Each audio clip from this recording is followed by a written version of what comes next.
नमस्कार, मैं हूं अंजलि और आप देख रहे हैं जेएक्स न्यूज छत्तीसगढ़। चलिए बढ़ते हैं खबरों की ओर। बेमेतरा में खनन माफिया की दबंगाई अवैध खनन का विरोध करने पर युवक की बेरहमी से पिटाई। ग्राम भीमपुरी में साहू समाज के परिवार पर जानलेवा हमला, पिता पुत्र समेत कई लोग गंभीर रूप से घायल। सड़क पर अवैध उत्खनन रोकने गए कोमल साहू पर 15 से 20 गुंडों के साथ चाकेंद्र वर्मा ने धावा बोलकर घर में महिलाओं से गाली गलौच और जान से मारने की धमकी दी। मामला पहुंचा सिटी कोतवाली में। छत्तीसगढ़ के बेमेतरा जिले से इस वक्त की बड़ी और हैरान करने वाली खबर सामने आ रही है, जहां अवैध खनन माफियाओं के हौसले इस कदर बुलंद हैं कि अब वो सरेआम गुंडागर्दी और जानलेवा हमले पर उतारू हो गए हैं। ताजा मामला बेमेतरा अनुविभागीय क्षेत्र के ग्राम पंचायत रचकोड़ी के आश्रित ग्राम भीमपुरी का है। यहाँ साहू समाज के एक परिवार को अवैध खनन का विरोध करना बेहद भारी पड़ गया। सिर्फ मना करने पर माफियाओं ने युवक कोमल साहू, उनके पिता और भाई पर लाठी डंडों से बेरहमी से हमला कर दिया। पीड़ितों के शरीर पर कई गंभीर चोटें आई हैं। बेमेतरा में खाकी और प्रशासन का खौफ किस कदर खत्म हो चुका है, इसकी गवाही भीमपुरी गाँव की ये तस्वीरें दे रही। पूरा मामला आम निस्तारी की सड़क पर हो रहे अवैध उत्खनन से जुड़ा है।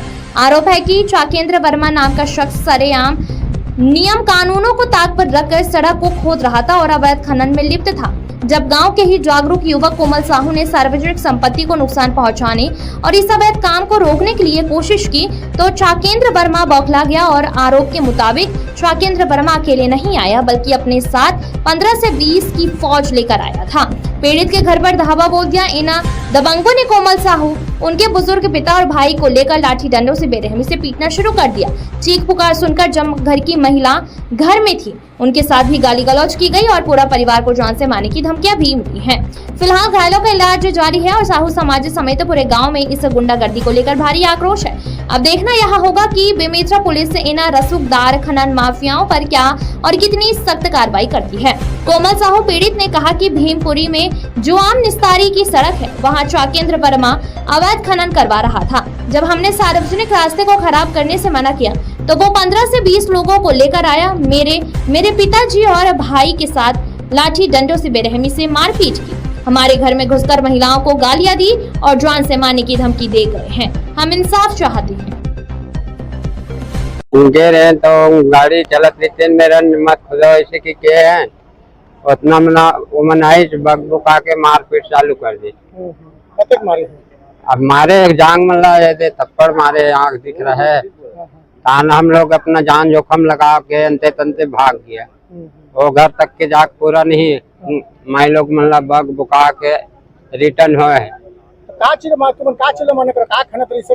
माटी खुदाई करत रही से बोला कि हमने मेरे काश्तकारी रोड बनी तो खेती बाड़ी हम ला जा लगते, भाई मत छोड़ा, बस उतना मोड़ आई धड़ाधड़ मारते मारी।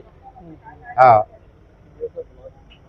जो निस्तारी की जमीन रही धरसा में अवैध तरीके से माटी खनन करत रही से जलाम रास्ता जला हम वहाँ गाँव वाले मन जाके मना करे हन तो हम लोग कुछ सुनबे नहीं करे और सीधा 10 से 20 आदमी ला के बड़ा पर मारबे करे, सब जान से मारे की धमकी देके पूरा हमारे घर तक दैया मैया बकते हुए आए पूरा। और पूरा लाठी डंडा से मोबाइल पूरा छीन के ले गए, लगभग 30-70 हजार रुपया छीन के ले गए।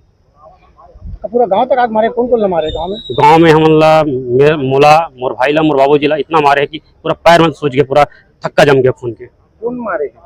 ये चाकेंद्र वर्मा होकर पूरा टीम आ रही सब है, 10 से 15 आदमी। एक्चुअल में करत के बजे रात की घटना है? एमन हाँ 10 बजे रात के अवैध खनन कर दी गाँव के मिट्टी ला, जो धरसा परिया है, जो आम रास्ता जाए के अपन खेती की बाड़ी पर हम यूज करते हैं। सर क्या घटना कल एक घटना सामने आई है मारपीट की, जिसमें भीमपुरी निवासी कोमल साहू ने शिकायत दर्ज किया है कि इनके आने जाने के रास्ते में चाकेंद्र वर्मा एवं अन्य द्वारा खुदाई की जा रही थी मिट्टी, इनकी तरफ मना किया गया। जिनकी तरफ वाद विवाद करके मारपीट की गई। उनका कहना है कि डंडा और लाठी से इनको मारपीट की गई है और जेसीबी और अन्य साधनों से मार्ग को खोदा जा रहा था। मामले में तत्काल एफआईआर दर्ज की गई है, पीड़ितों का मुलाहिजा कराया गया है और आरोपियों की धरपकड़ की जाएगी।